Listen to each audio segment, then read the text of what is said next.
Hi everyone, I hope you are doing fine. And uh, today we will be talking about shortening and abbreviations in translation. So we know that shortenings and abbreviations can be acronyms, initialisms, or simply abbreviations, and may seem insignificant in the field of lexicography. Yet they are a problem for translators and could easily derail a smooth translation or interpretation. In this topic, we will be analyzing the formulation of English acronyms and their reformulation into our native languages. It highlights the challenges they pose to the translators and how those challenges can be surmounted. Since English is believed to be the language of globalization, a simple way out is for the translator or the interpreter to render the abbreviation as borrowed words, followed by an explanation if necessary in future. A list illustrating their main categories of abbreviation can be found in the lecture notes. Please follow them when I will post on our channel. The task of translation, which is a rendering of message of a text from one language to another, spans their level of language science, linguistics, extra linguistics, and meta linguistics. Uh, Nowadays, as a language study at this level can also be subdivided into their different areas, namely syntax, lexis, and semantics or emphasis. Here is on lexis, which has to do with the vocabulary of a language. Oftentimes, lexis and semantics are linked together, in which case we can speak of lexicosemantics. So let's cut the long story short and talk about the abbreviations themselves. Abbreviations often occur as names of professions, art groups, and especially as organizations and associations such as UNO, USAID, IMF, AU, and etc. They also appear as names of appliances such as TV, fridge, VCD, DVD, and etc. Vehicles and on vehicles license plates. And in other spheres as well, we know that BMW, right? This is the abbreviated form for vehicles. And how we can formulate abbreviations. As abbreviations often occur with frequently used long terms for which short terms are more convenient, they aim at facilitating pronunciation and writing, typing, or printing.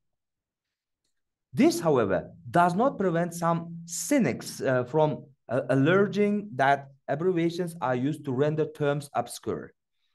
They may occur in the following ways. The first one, at the level of pronunciation, abbreviations are pronounced letter by letter because they do not conform to the morphological, phonetical constraints that exist for words. This is why abbreviations such as CPU, LFC, VLCM, and etc. are pronounced letter by letter, as I've just did. Okay, and abbreviations have been written using a period to mark the part that was deleted. In the case of most acronyms, each letter is its own abbreviation and in theory should have its own period. This usage is, however, becoming outdated as the use of capital letters is sufficient to indicate that the word is abbreviated nowadays. So let me give you some styles of abbreviations. The first one is reduction of a single word to its initials. For example, C, D, and that's it. You do not continue it, right? For example, C for caution. And there's also another style of making abbreviations. This is called a reduction of group words to the first two letters of each concept. For example, Southwestern Township can be so, we, to. So it means SO from south, Western, VE, and township, TO. This is another type of making abbreviations. Or we can also reduce the concept of a group of equivalent of a syllable, like ComSat, communication satellite. Usenet, it means user network, right? And another one, reduction of an initial of just one word of the group. For example, O level, it means ordinary level. You write the first letter and then you write the whole word of the second part, the whole word of the second part, I'm sorry.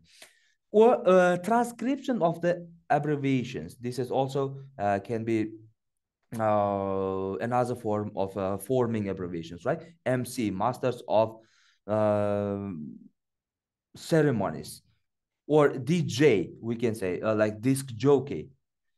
Another way, reduction of a group to the initial of the first concept and the first syllable of the second, like M Tech, Master of Technology.